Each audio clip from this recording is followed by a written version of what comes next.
आत्मीय भाइयों और बहनों, आपको पुस्तक प्रत्यक्ष फलदायिनी साधनाएं लेखक पंडित श्री राम शर्मा आचार्य पढ़कर सुना रहे थे। 2 साधनाएं, 2 योग बताए। तीसरा योग आत्मनिरीक्षण योग। आइए सुनते हैं पृष्ठ 14 से। हानिकारक एवं विजातीय तत्व वहाँ एकत्रित होते हैं जहाँ ढील ढाल या लापरवाही रहती है। चौकसी निगरानी, देखभाल, जांच पड़ताल का अभाव रहता है।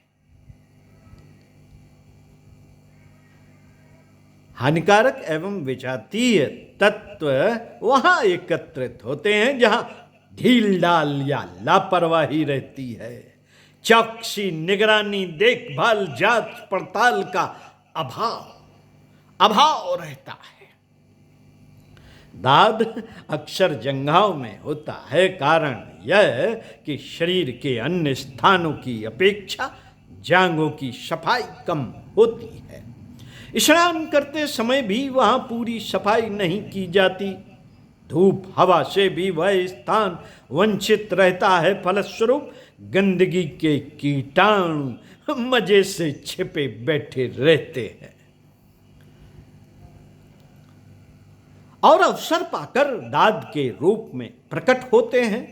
पूरी गहरी श्वास लेने के कारण फेफड़ों का कुछ हिस्सा निकम्मा पड़ा रहता है। वहां विजातीय द्रव्य आसानी से जमा हो जाता है और 6 सरीखे योग उपज पड़ते हैं। घर के जिस भाग में नित्य झाड़ू नहीं लगती वहां मकड़ी, मच्छर, पिस्सू, कीड़े मकोड़े पलते रहते हैं और दुर्गंध आने लगती है। जो लोग दांतों की नित्य भली प्रकार सफाई नहीं करते उनके मुख से बदबू आने लगती है और दांत पीले पड़ जाते हैं। कहते हैं कि सुनसान उजाड़ जनशून्य खंडरों में भूत, पलीत, उल्लू, चमगादड़ छिपे रहते हैं। चोर, डाकू, लुटेरे, जुआरी प्रकृति के लोग अपना डेरा ऐसे स्थानों में ही जमाते हैं जो जन साधारण की दृष्टि से ओझल हों। हिंसक पशु दिन में अपनी मान में छिपे रहते हैं और जब रात हो जाती है तब चुपके निकलते हैं और अपना काम बनाने के लिए चोट करते हैं। मित्रों, यही स्थिति हमारी मन क्षेत्र में होती है। काम, क्रोध, लोभ, मोह, मद मत्सर, भय, शोक, द्वेष, ईर्ष्या, आलस्य, प्रमाद, व्यसन, अहंकार आदि अनेक प्रकार के शत्रु मन क्षेत्र में घुस बैठते हैं और चुपके अपना बल बढ़ाते रहते हैं। 6 दमा, आत, शक, सुजाक, कोढ़, दाद आदि रोगों के छोटे कीटाणु आरंभ में किसी प्रकार मनुष्य के शरीर में घुस जाते हैं और धीरे धीरे अपनी वंश वृद्धि करते रहते हैं। कुछ समय में उनका अधिकार समस्त शरीर पर हो जाता है। इसी प्रकार मन में घुसे हुए यह शत्रु निधड़क होकर अपना अड्डा जमा लेते हैं और मनुष्य की जीवनी शक्ति को चूस कर परिपुष्ट होते रहते हैं।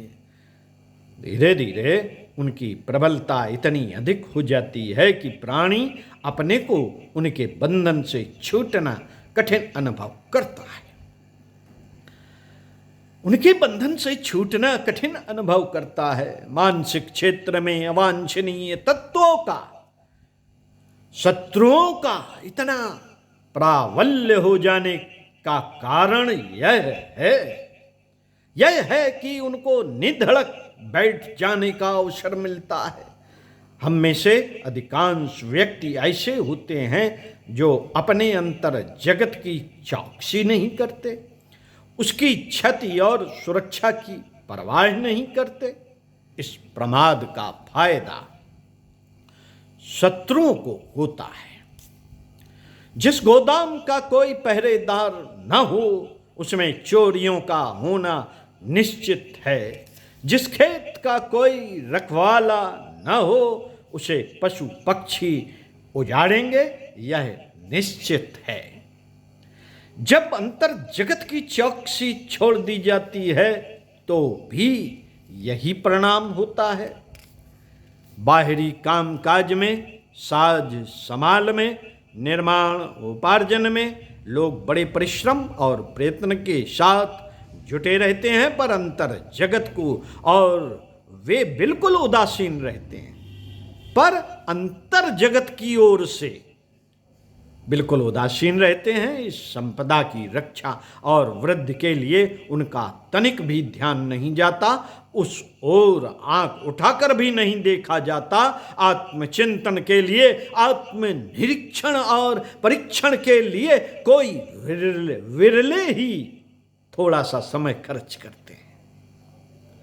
थोड़ा सा समय खर्च करते हैं। जिस प्रकार की उपेक्षा के कारण मैदान खाली देखकर हानिकारक कुप्रवृत्तियां और वासनाएं उठ खड़ी होती हैं और निरंतर बढ़ती, फलती, फूलती तथा परिपुष्ट होती रहती हैं, जिस खेत को जुताई, खिंचाई, सिंचाई, निराई से संस्कारित नहीं किया जाता, उसमें खरपतवार और जंगली झाड़ झंकार जड़ जमा लेते हैं।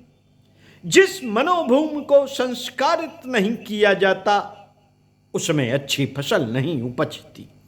वहां तो कुविचार और कुसंस्कारों का ही उत्पादन होता है। इन सब बातों पर विचार करते हुए अध्यात्म विद्या के आचार्यों ने बताया है कि नित्य आत्मचिंतन, आत्मनिरीक्षण, आत्म परीक्षण करना चाहिए। आत्मचिंतन, आत्मनिरीक्षण, आत्म परीक्षण नित्य करना चाहिए, जिससे शत्रुओं की दाल न गिलने पाए, मन क्षेत्र में कुसंस्कार जड़ न जमाने पाए। जिस घर में घर का सात्विक एक बच्चा भी सांस ले रहा है, जिस घर में घर का मालिक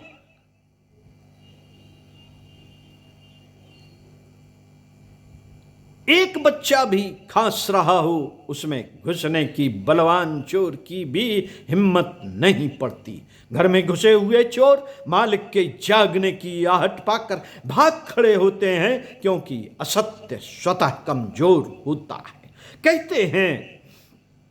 कहते हैं कि चोर के पैर नहीं होते, जो सोता है सो खोता है, जो जागता है सो पाता है।